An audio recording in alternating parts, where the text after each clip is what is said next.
These challenges requires not only the cooperation of governments, but also the wider sphere of civil society, with its close involvement in people's everyday lives. Peacekeeping, you can send troops everywhere and just solve the problem, But peace building is not easy.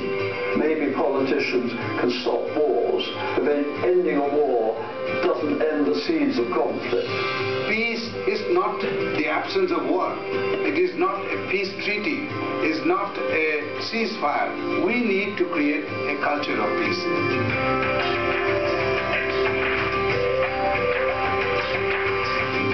The Universal Peace Federation, a non-governmental organization, is working through its many grassroots activities and educational programs around the world.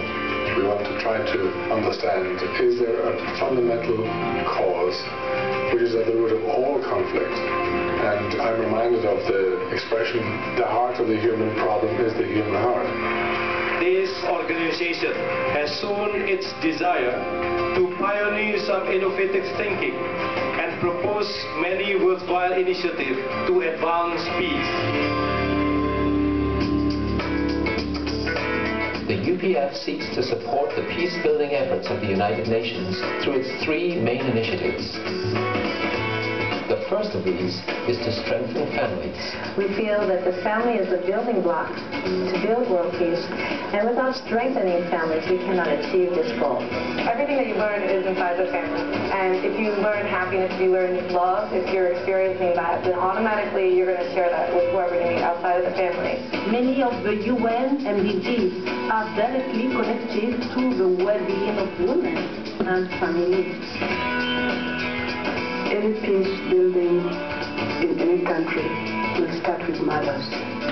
You train the mothers, you make the mothers understand, definitely peace will be there. My message to every woman in the world is to keep the faith and be who you are.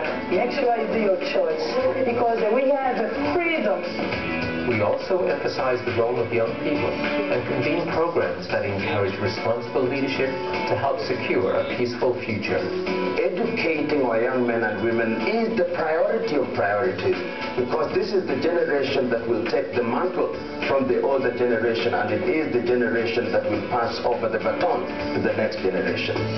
The purpose of the International Young Leaders Summit is to bring young leaders from all around the world who have passion for bringing peace and development. We must appreciate the role of building synergy, that this becomes strength for young leaders. Without building synergy, then it is difficult to attain the MDGs.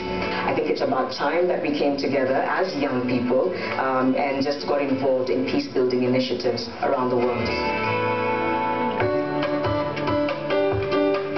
The second initiative is service, which we believe to be important, not only in building good character, but also as a means to achieving many of the United Nations MDGs. We believe that service isn't just something you do because it's a good thing to do on a Saturday afternoon, but because it's a transformative agent that changes lives permanently.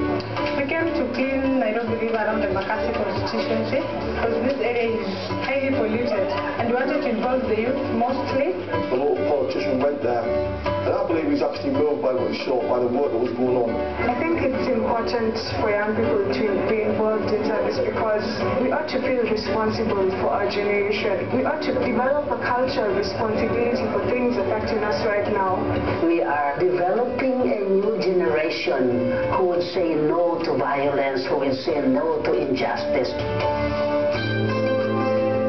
The third initiative is interfaith. We consider it essential that religious leaders work together in building peace. Religion's principal purpose is to advocate brotherhood of men, and if you are brothers, you don't fight against each other, you have to live in peace. The prerequisite for good dialogue can only be a common frame of reference where the partners in dialogue are sharing the same core values. We should try to bring together the great cultures of the world through interfaith dialogue to prevent a clash among civilizations. but to prevent a clash among religions. We advocate strengthening the voice of religion and spirituality within the UN system. And in the year 2000, UPF's founder, the Reverend Dr. Sun Myung Moon, advocated the establishment of a spiritual council at the UN. The real reason we need to come together and why we want this Council at the United Nations is that there is an important spiritual and moral dimension to all the major problems that face our society. I think its religious community perhaps can help the work of reconciliation and forgiveness. Former Speaker of the House in the Philippines and UPF Global Peace Councillor Jose de Benicio Jr. discussed this issue with UN Secretary General Ban Ki-moon, and it is encouraging that there is now a focal point in the UN Secretariat for interreligious and intercultural dialogue. The United Nations needs to collaborate with organizations that can go right down to the grassroots.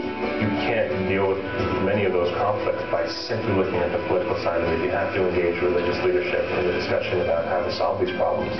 Dialogue is very important because through the dialogue, people will come to an agreement of the oneness which is embedded in all tradition.